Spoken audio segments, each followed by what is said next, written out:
Ghost Rider is, like a lot of great characters, a very morally gray character. He does a lot of stuff that just shouldn't be on the table for a regular hero. But it's why we love this character. I know you guys have some of your favorite Ghost Rider moments, so let me know them down below. In the meantime, I'm Adam Andrews with Top 10 Nerd, and this is the Top 10 Worst Things Ghost Rider Has Ever Done, Part 2.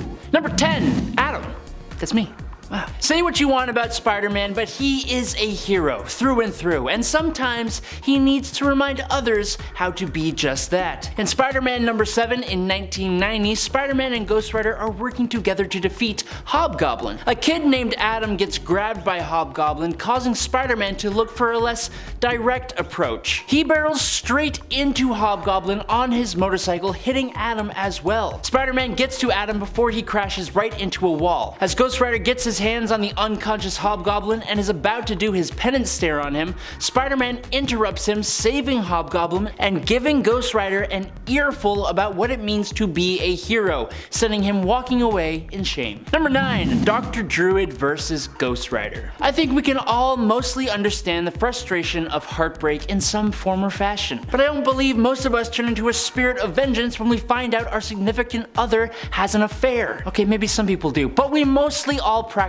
control and restraint. When Johnny Blaze found out Roxanne had another lover, he transformed into the Ghost Rider to vent his frustrations. Unfortunately, this caught the attention of Dr. Druid, another disciple of the Ancient One like Doctor Strange. Misunderstanding the situation, Dr. Druid and Ghost Rider engaged each other in combat, revealing Johnny's true nature to some onlookers, which totally enraged Johnny even further. Their fight then traveled to a secluded graveyard where eventually Blaze tore out a gravestone and is about to completely take the life of Dr. Druid, as he claims that the more he becomes the spirit of vengeance, the more he loses compassion and the more he hates, with Druid being the one he hates the most right now. Luckily, he stops himself, but he was straight up gonna crush Dr. Druid's head, and that's not cool. Hey y'all, I know there is at least one of you out there enjoying this video who is not subscribed to us at Top 10 Nerd, you little rascal.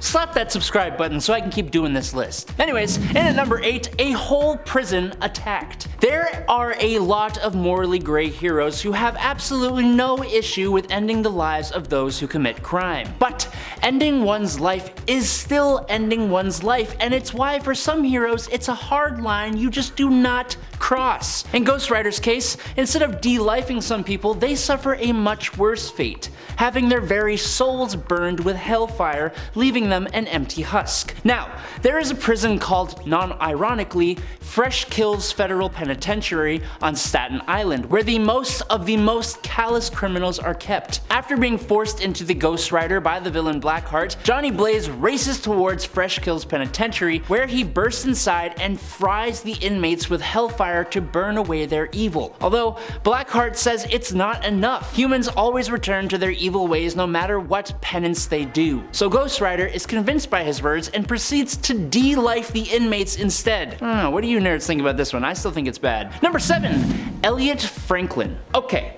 I don't like clowns. Maybe it's a bit of a ridiculous fear. I don't care. They just kind of freak me out. I'm sorry. But underneath the makeup, the wig, and that damn nose, there is a real human being in there. And they are usually a perfectly lovely human being too. Usually. Eliot Franklin grew up with his father inspiring him to be an incredibly successful clown so he would want for nothing. But unfortunately things didn't pan out too well and Eliot had to turn to a life of crime just to get by, joining the circus of crime, and eventually becoming its leader, bringing him into conflict with Johnny Blaze in Ghost Rider Volume 2, Issue 73. What the Ghost Rider didn't know is that Eliot was actually a good guy at heart, and he was even trying to lead the circus into being caught. Unfortunately, no one told Johnny, and he used his hellfire on Eliot, making him relive his personal hell and reducing the clown to a weeping, bumbling, sad man, the guilt of which reverted Ghost Rider back into Johnny when he realized the truth. Number 6,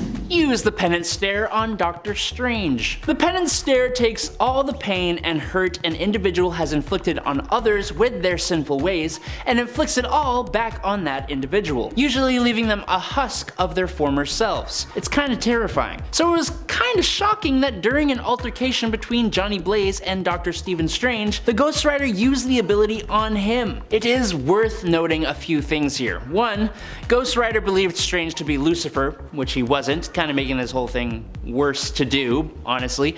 And secondly, Johnny was almost fully possessed by Zarathos when it happened after suffering a massive attack from the Sorcerer Supreme. It was after the stare was performed and Strange was on the edge of life that Blaze realized this was not Lucifer. This is why you always double check someone is in fact a demon before you use one of their most powerful moves. Just a note for future reference. Number 5. Brothers. Speaking of penance stares, let's look at the fun time when Johnny Blaze and Danny Ketch both penance stare each other one after another. Danny had been running around stealing the Ghost Rider powers from various Ghost Riders around the world to feed an addiction he had developed for said power. He did take the lives of many of these Ghost Riders. He's not a great person. So when Johnny confronted him, their battle was incredibly brutal and really cool to read, I'm not gonna lie. There was a point where Johnny causes a massive explosion that shakes the Himalayas. Now after this, Johnny went to show his brother the error of his ways by using Danny's penance stare move on him, which is when Johnny learned of all the things Ketch had done. I guess the stare works differently for Riders, as Danny just got up and eventually did the exact same thing back to Johnny. Gotta love brotherly love. Number 4. Mojo World. When the Avengers are transported to Mojo World in Uncanny Avengers Annual number 1, Mojo tampers with Blaze's mind, making the Spirit of Vengeance believe it had created a child, which shut down Johnny Blaze's influence. Without Johnny keeping it in check, Ghost Rider will seek vengeance on all life, perceiving life itself to be a sin. Ghost Rider rides to an artificial moon and unleashes his penance stare upon Mojo World, causing the entire population, no matter what they've done, to feel the weight of their sins. Doctor Strange manages to shield the heroes from the penance stare, stating that they must exorcise the Spirit of Vengeance from Blaze, resetting the curse and tempering the spirit. The heroes then attack Ghost Rider. He incapacitates Thor. Satana attempts to exorcise him but is incapacitated before she could do so. Man-Thing attempts to consume Ghost Rider but is destroyed from the inside out. And with no other options left, Scarlet Witch confronts him. As Ghost Rider charges at her, Rogue grapples him, using her powers to pull the curse into herself. Number 3. Snap. Remember that time Green Goblin took Gwen Stacy to the George Washington Bridge? You know, the whole spine snap thing? Well, Ghost Rider, Robbie Reyes, unknowingly sort of relives that moment. Robbie's classmate and bully, Guero, had been taking pills created by cartel leader Dr. Zabo. He created a gang with his friends called the Blue Crew. When Eli, on the pill, attacks Robbie, the Ghost Rider is actually being controlled by the spirit of his uncle, Eli, who trips Guero, making him fall off a bridge. Now Robbie takes back control and attempts to save Guero using his chains. He pulls Guero up with like a powerful yank, and Guero flies back up and lands on a metal beam back first, breaking his spine and folding him in half the wrong way. Number 2. Michael Badilino. As a boy, Michael suffered a terrible tragedy. One day, Michael's father was attacked by Johnny Blaze's Ghost Rider, who was being controlled by an evil entity at the time. But Badilino Sr. went mad after the attack and he de-lifed his wife,